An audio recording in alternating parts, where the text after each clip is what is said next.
Hello बच्चों, students point में आप सबका स्वागत है। आज है 12 अक्टूबर। आज से जुड़े करंट अफेयर्स के सारे इंपॉर्टेंट क्वेश्चंस हम कवर करने जा रहे हैं। तो चलिए शुरू करते हैं। सबसे पहले है आज के लिए प्रश्न, जिसका जवाब आप सभी को कमेंट सेक्शन में बताना है। प्रश्न है कि खंजर अभ्यास भारत और किसके बीच एक सैन्य अभ्यास है। ऑप्शंस दिए गए हैं, ऑप्शंस ध्यान से पढ़ें और इसका जवाब आप कमेंट सेक्शन में बताएं। तो आज का पहला प्रश्न है कि हाल ही में एक गुलाब स्तन वाली ग्रोस्पेक, जिसमें महिला और पुरुष दोनों प्रकार के रंगों के साथ एक पक्षी पाई गई है। तो ये पक्षी कहाँ पाई गई है? तो ये हाल ही में यूएसए में पाई गई है। और इन पक्षियों में दोनों कैरेक्टरिस्टिक्स पाए जाते हैं, मेल और फीमेल दोनों के। और ये ब्रीड कहाँ करते हैं? तो शीत समशीतोष्ण खुले पर्णपाती जंगल में, और ये पाए जाते हैं लार्जली इन पूर्वी उत्तर अमेरिका। और इसका आईयूसीएन स्टेटस है लीस्ट कंसर्न्ड। एक टर्म है यहाँ पे जिसे हमें जानना है, गिनानड्रोमॉर्फ। एग्जाम में पूछ सकते हैं कि गिनानड्रोमॉर्फ क्या होता है। तो ये एक स्थिति है जिसमें पक्षी का एक अंडाशय और एक वृषण के साथ पुरुष और महिला दोनों कैरेक्टरिस्टिक्स पाए जाते हैं। और यह तब होता है जब दो शुक्राणु एक अंडाणु को निषेचित करते हैं, यानी कि फर्टाइल करते हैं। 2 स्पर्म्स फर्टाइल 1 एग, जिसमें एक के बजाय 2 नाभिक होते हैं, 2 न्यूक्लियाई, जिसके परिणाम स्वरूप अंडे में प्रत्येक सेक्स के लिए एक गुणसूत्र विकसित होता है। और यह अक्सर कीड़ों में देखा जाता है। वो पूछ सकते हैं आपसे कि गिनानड्रोमॉर्फ किन एनिमल्स में या किन स्पीसीज में पाया जाता है। तो वो अक्सर कीड़ों में पाया जाता है। हालांकि पक्षी, सांप, झींगा मछली और अन्य जानवरों में भी कभी कभी ये कैरेक्टरिस्टिक देखने को मिलता है। अगला प्रश्न, विश्व गाठिया दिवस कब मनाया जाता है? तो ये मनाया जाता है हर साल 12 अक्टूबर को। तो यहाँ पे ए है सही आंसर। इस साल का थीम है टाइम टू वर्क। और इस दिन को मनाने का पर्पस क्या है? तो स्वस्थ जीवन शैली अपनाने और गाठिया का शीघ्र पता लगाने के लिए प्रोत्साहित करना और जागरूकता फैलाना।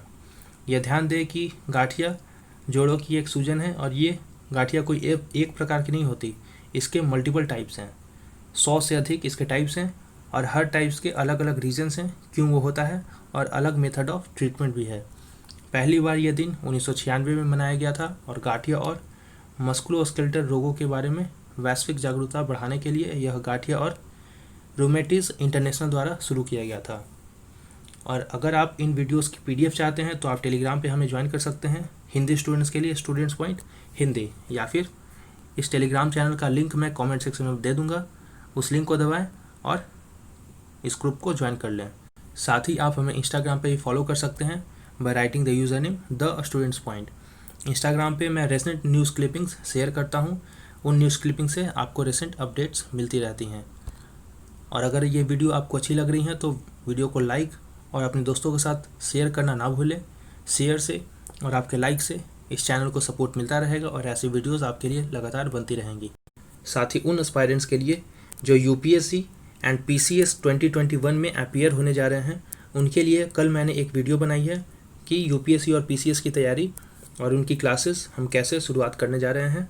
उनकी क्लासेस के बारे में ज़्यादा जानकारी के लिए आप यहाँ आई बटन को दबाएं और उस वीडियो को ज़रूर देखें। उस वीडियो का लिंक मैं आई बटन में शेयर कर दूँगा। साथ ही साथ कॉमेंट सेक्शन के सबसे ऊपर भी उस वीडियो का लिंक मैं शेयर कर दूँगा। कहीं से भी जहाँ से आपको सुविधा हो उस वीडियो का लिंक दबाएँ और उस वीडियो को भी ज़रूर देखें।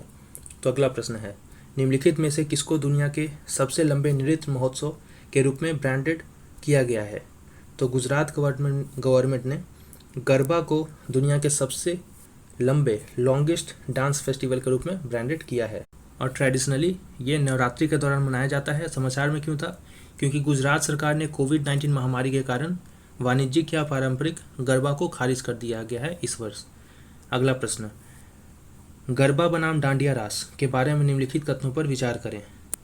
एग्जाम में अक्सर पूछा करते हैं डिफरेंसेस, तो यहाँ पे पूछ सकते हैं about difference between garba and dandiya रास। देखते हैं क्या डिफरेंस है। डांडिया रास को रंग बिरंगी सजी हुई लकड़ियों की जोड़ी के साथ खेला जाता है, जबकि गरबा में विभिन्न हाथों और पैरों की हरकतों का समावेश होता है। तो ये स्टेटमेंट सही है। अगर आपने तारक मेहता का उल्टा चश्मा एपिसोड्स उसके देखे हों तो उसमें आपको ध्यान हो, अगर उन एपिसोड्स के सीन्स को याद करें तो दया गरबा खेलती हैं अकेले अपने घर में भी, कभी कभी अपने हाथों और पैरों को घुमाकर। वहीं सोसाइटी में कभी कभी जब फेस्टिवल ऑर्गेनाइज किया जाता है तो उस टाइम वो डांडिया खेलते हैं, डांडिया यानी कि 2 स्टिक्स से। अब उसी इंसिडेंट्स, उसी एपिसोड्स को याद करते हुए हम सारे डिफरेंसेस को याद आसानी से कर सकते हैं। जैसे कि अगला डिफरेंस क्या है, तो गरबा महिलाओं द्वारा किया जाता है, वहीं पुरुष महिलाएं दोनों डांडिया में शामिल होते हैं। तो याद हो तो जब भी फेस्टिवल ऑर्गेनाइज होती है, ये एक तरीका मैं बता रहा हूँ कैसे आप याद कर सकते हो इन डिफरेंसेस को। तो उन फेस्टिवल्स में दोनों मेल और फीमेल दोनों आते हैं और डांडिया खेलते हैं। वहीं दूसरी तरफ गरबा पर्टिकुलरली वोमेन के द्वारा प्ले किया जाता है। तो यहाँ पे दोनों कथन सही हैं, तो सी है सही आंसर। डांडिया रास को रंग बिरंगी सजी धजी जोड़ियों के साथ खेला जाता है, जबकि गरबा में हाथ और पैरों की हरकतें होती हैं। गरबा की तुलना में डांडिया रास के वृत्ताकार आंदोलन अधिक जटिल हैं। वहीं जहां गरबा महिलाओं द्वारा किया जाता है, वहीं पुरुष महिलाएं डांडिया में दोनों में शामिल होते हैं। और डांडिया चरणों में अधिकांश लोगों की संख्या की आवश्यकता होती है, यानी कि डांडिया में लार्ज नंबर ऑफ पीपल की रिक्वायरमेंट होती है। वहीं गरबा अकेले भी कोई खेल सकता है। अगला प्रश्न, ओडीन और थॉर जैसे नॉर्स देवताओं की प्रार्थना के लिए इस्तेमाल किया गया ऐसा माना जाता है एक नोरस मंदिर जो हाल ही में पाया गया है, वो कहाँ पाया गया है? तो ये नोरस मंदिर, जिसकी मान्यता ये है कि इस नोरस मंदिर में ओडीन और थॉर जैसे नॉर्स देवताओं की प्रार्थना की जाती थी, वो हाल ही में पाया गया है नॉर्वे में। तो यहाँ पे डी है सही आंसर। तो क्या ये वही थॉर और वही ओडीन है जो हमने मार्वेल मूवीज़ में देखी हैं? तो मार्वेल मूवीज़ में ये कैरेक्टर्स के जो नाम लिए गए हैं ओडीन और थॉर, वो नॉर्स पौराणिक कथाओं से ही इंस्पायर्ड हैं।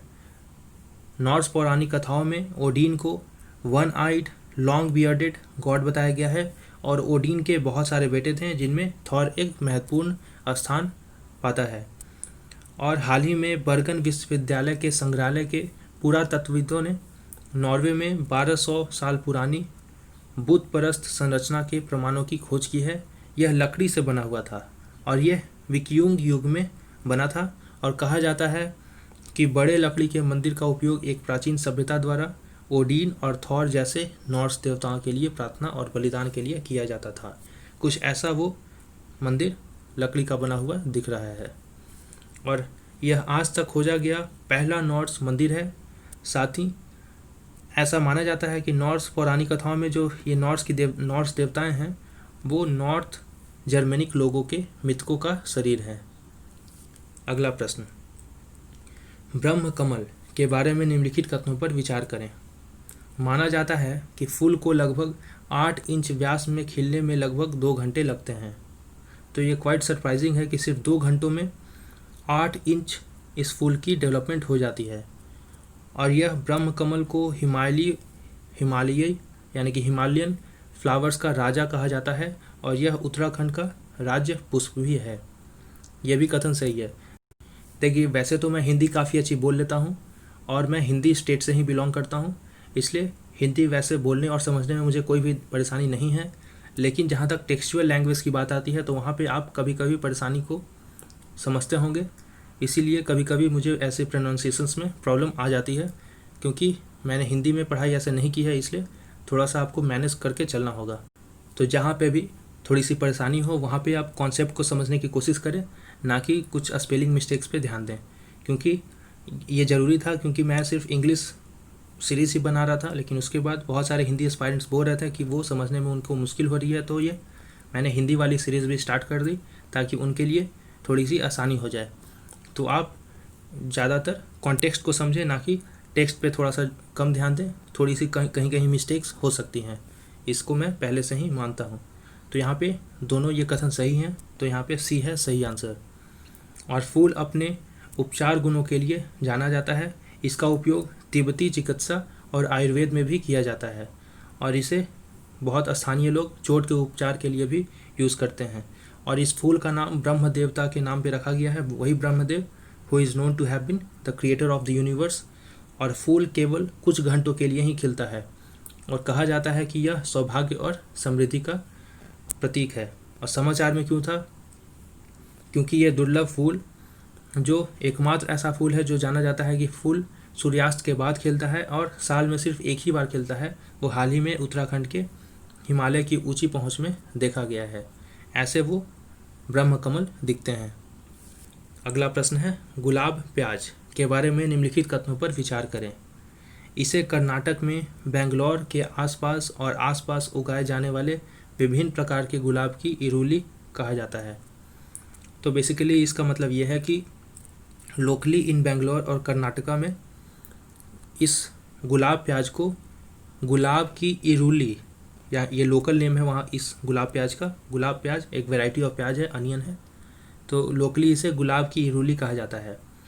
और यह क्या भारत के उत्तर पूर्वी हिस्से में भी उगाया जाता है? जी नहीं, यह भारत के उत्तर पूर्वी हिस्सों में नहीं उगाया जाता है।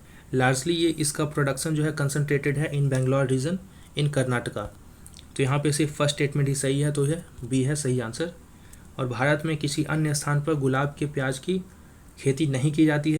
और इस किस्म के प्याज में फ्लैट बेस के साथ बल्ब होते हैं और साथ ही इसका रंग काफ़ी लाल होता है। एंथोसाइनिन होते हैं, फिनॉल, और उच्च तीखापन होता है। कुछ ऐसे इस तरह के रोज अनियन दिखते हैं। और उन्हें ये प्याज प्रोटीन, फास्फोरस, लोहा यानी कि आयरन और कैरोटीन में काफ़ी रिच होते हैं। और 2015 में इसे जोग्राफिकल इंडिकेशन टैग भी दिया जा चुका है। समाचार में क्यों था? क्योंकि हाल ही में केंद्र सरकार ने बेंगलोर रोज प्याज और कृष्णपुरम प्याज के निर्यात को 10,000 मीट्रिक टन तक निर्यात करने की अनुमति दे दी है। और ये ऑर्डर वैलिड होगा 31 मार्च अगले साल तक। अगला प्रश्न, जगन्ना विद्या कनुका किसके द्वारा लॉन्च किया गया है? तो यह स्कीम है जगन्ना विद्या कनुका और इसे लॉन्च किया गया है आंध्र प्रदेश के द्वारा। आंध्र प्रदेश के चीफ मिनिस्टर वाई.एस. जगनमोहन रेड्डी ने इसे लॉन्च किया है। और इसमें क्या किया जाएगा? तो कक्षा 1 क्लास 1 से क्लास 10 के सरकारी स्कूलों में पढ़ने वाले स्टूडेंट्स को फ्री किट दिया जाएगा। अब तक अगर वीडियो आपको अच्छी लगी हो तो वीडियो को लाइक करना ना भूलें, साथ ही अपने दोस्तों के साथ शेयर जरूर कर दें ताकि इस वीडियो को ज़्यादा से ज़्यादा लोग देख पाएँ।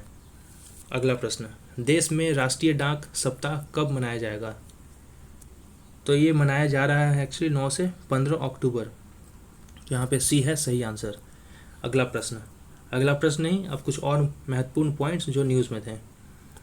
एक 16 वर्षीय फिनिश लड़की आवा मूर्तो को देश का प्रमुख बनाया गया है। तो ये फिनलैंड की प्राइम मिनिस्टर साना मरीन थी। उन्होंने इस लड़की आवा मूर्तो को एक दिन का पीएम बनाया ताकि लड़कियों के अधिकारों और को बढ़ावा मिले देश में। अगला न्यूज़ क्या है? आसाम के मुख्यमंत्री सर्बानंद सोनोवाल ने राज्य की आर्थिक रूप से वंचित महिलाओं को सशक्त बनाने के लिए स्वनिर्भरी नारी आत्मनिर्भर असोम योजना की शुरुआत की है। तो इसमें बेसिकली वुमेन को एम्पावर करने की कोशिश की जा रही है। नेक्स्ट न्यूज़, वैज्ञानिक और औद्योगिक अनुसंधान परिषद CSIR और KPIT ने भारत के पहले hydrogen fuel cell prototype car का सफलतापूर्वक परीक्षण कर लिया है। और इसे बनाया कहाँ गया? इसमें एक फ्यूल सेल लगाया गया है जो CSIR national chemical laboratory based in Pune में बनाया गया था। उसी पे ये कार चल रही है। तो उम्मीद है कि वीडियो आपको अच्छी लगी हो। वो वीडियो जो UPSC और PCS 2021 के लिए बनाई गई है वो वीडियो भी ज़रूर देखें। साथ ही इस वीडियो को लाइक कर दें, अपने दोस्तों के साथ शेयर कर दें और चैनल को सब्सक्राइब, साथ ही बेल आइकॉन दबाना ना भूलें। फिर मिलेंगे अगले वीडियो में। Until then stay safe and thanks for watching.